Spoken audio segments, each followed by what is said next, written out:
I'm John Batchelor. This is the John Batchelor Show. Ebola Politics. Not Ebola. I'm not talking pandemic and public health here. I'm talking about the politics of Ebola. Over these last days, several major state governors have voiced opinions in concern about returning healthcare workers or anyone returning from West Africa who has contact with Ebola victims.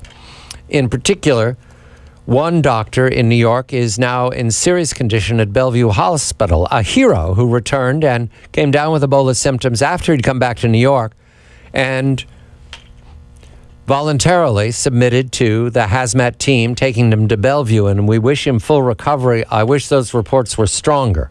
We're told that he's awake and communicating, but not much more. We do have good news in New York. All day long, we waited for the 5-year-old from recently returned from Guinea to be tested at Bellevue. He tests negative, so that's a relief. But these episodes will continue. In the meantime, other states are responding, perhaps in anticipation. The CDC has issued tonight a new advisory. Remember, this is not the effective law. The CDC advises that anyone returning, healthcare worker, or anyone from West Africa in contact with Ebola victims submit to a voluntary monitoring at home. The word quarantine is not used. In New York and New Jersey and Florida and in Illinois, there are different mandates and different recommendations, and that's a moving story. I welcome my professionals, David Drucker of the Washington Examiner and John Fenton of the National Review Online. This first instance, we're going to talk politics here. We're going to talk about the Senate races, in particular Kansas, North Carolina, Georgia, and New Hampshire. However, I begin with Ebola politics to ask this question. Mr. Fund, Ebola politics, is this part of the Senate contest now for control of the Senate, or is this a matter we'll take up after the election having to do with the states and the power of the federal government? Good evening to you, John. A pleasure, John. Look, if you go past to old midterm elections where there's been a crisis just before the vote, it has affected people. Kennedy solved the Cuban Missile Crisis just before the 1962 midterm election. That helped his party at the polls. If the Ebola scandal is still uncertain and it may be spreading to other states, that level of chaos, that level of uncertainty hurts the people in charge. It's called the party in power. It's called the Obama administration. Mr. Drucker, Ebola politics are very complicated because we have 4 major states involved now, 2 Republican, 2 Democrat. 3 of them have governors running for re-election. 2 of those races are extremely close. That's Mr. Quinn, the Democrat in Illinois, Mr. Scott, the Republican in Florida. Is this a state matter more than it is, say, the Senate? David, good evening to you. Good evening, John. I do think it's a federal matter. And, I think the issue is where people rank it, number one, as an issue when they're thinking about voting. But number two, sometimes things don't rank as an issue per se, but that they affect the overall mood. My favorite example is that right now healthcare and the Affordable Care Act probably rank number 3 or 4 or wherever on the issues list. But the problems with the Affordable Care Act helped get Republicans probably where they are to this point politically and have caused Democrats a lot of the problems they're experiencing, even though other issues are higher. And so we may not know until after the election how much the Ebola issue affected people because they may not realize how it's affecting their voting. There is speculation now about affecting the economy, affecting travel. Guaranteed, this isn't going away. This will be with us through the winter. There's some new information tonight about how long the Ebola virus lasts on surfaces. It can be very alarming. We're looking at a lot of education. I do know from reporting I did in West Africa in August, every household in Monrovia, that's the capital of Liberia, had an Ebola bucket, which is a bucket of water filled with heavy chlorine solution. And you wash your hands when you come home. You wash your hands when you leave. You dip your feet in when you dip your feet out. Ebola buckets. It could be coming our way. That's the nature of pandemics and a caution, over caution. Now we're going to be incautious. We're going to talk politics and polls. Gentlemen, we begin with Kansas. Pat Roberts, who's been serving several terms in the state of Kansas. He's a Republican. There hasn't been a Democratic senator in Kansas since the 1930s, and there won't be now because the challenger, Greg Orman, maintains his independence, despite the fact that he's raising money from well-known Democratic sources, and he has run as a Democrat before. The race is said to be favoring Mr. Orman as the independent.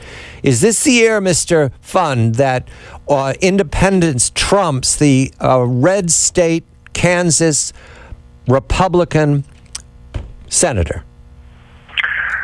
John, in the heartland, the two parties are both unpopular enough that anyone who has a plausible claim to just wanting to bash their heads together and shake up the system in Washington can grab a big chunk of votes. So since there's no Democrat, Orman has the Democratic votes, and he has enough of the Republicans and disaffected independents to make it an even race against Pat Roberts in one of the most Republican states in the country. David, you did excellent reporting from Kansas. It's been several weeks now. What I know is true is that they took in an A-team to help Roberts when he was flagging down 10 points. They've closed it, but it's very difficult to read these polls. Is there an indication now? Has Orman jumped ahead? He's very difficult to actually get to answer a question. Is that working for him, David? Well, I guess it's working enough that he's neck and neck with Roberts. Look, Roberts climbed out of a deep hole, and I think that this really is a sort of margin of error, even Steven race at this point, at least according to the numbers.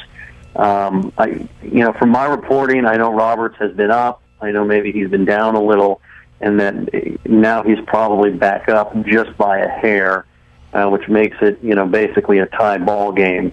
And the question then becomes, over the next week, a couple of things can happen, right? Roberts can go up and stay up. Orman can go up a little bit.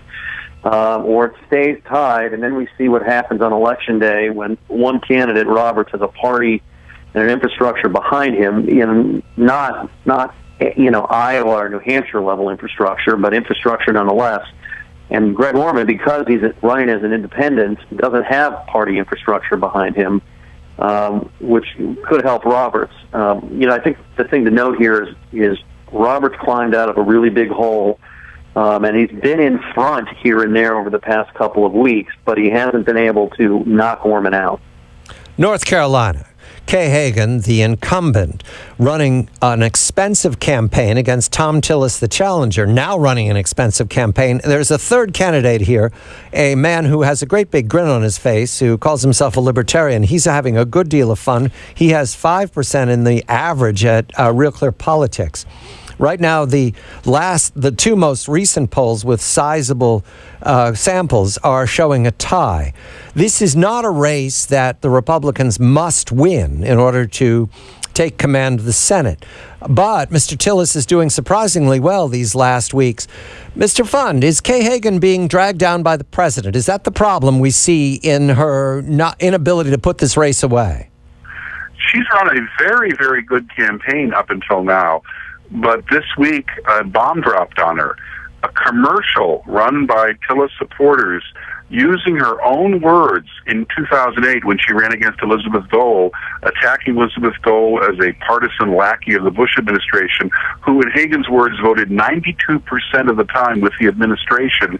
Therefore, she can't be truly independent. Therefore, she represents the administration and not our values.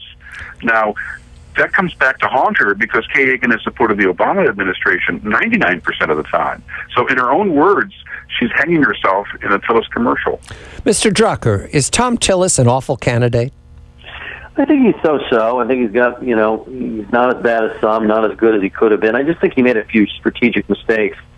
The biggest one being he didn't resign as Speaker of the North Carolina State House of Representatives, cost himself fundraising, kept himself mucked up in a legislature that's not too popular in North Carolina these last year or two. So he could have done better strategically. What really kept him down, though, I think, was just his campaign, and Republicans were just getting massively outspent by Hagan and her allies. And only in the past month, maybe even less than that, has the disparity been made close enough that Republicans now at least think that money won't be, they'll use it as an excuse, but they actually think they have enough money to win if they can pull it off. I'm speaking to my professionals, John Fund, the National Review Online, David Drucker of Washington Examiner, and we're focusing on these 4 races. There are other races. Alaska and Colorado are of great interest. Louisiana, we only have so much time, and in any event, I think these 4 are much more indicative of the Republican fate on election night, especially Kansas, and one we'll take up when we come back, Georgia, where the daughter of a senator is doing surprisingly well. That is, however, an unusual governance there. 50% is the necessity to win, and it looks like that will go to a runoff. We'll discuss Georgia and New Hampshire when we come back. We have new polls from New Hampshire, and then Mr. Fun will address the matter of what's with Colorado? How come they all vote by mail? And what does that mean about the results that we're waiting for in 8 days? I'm John Batchelor.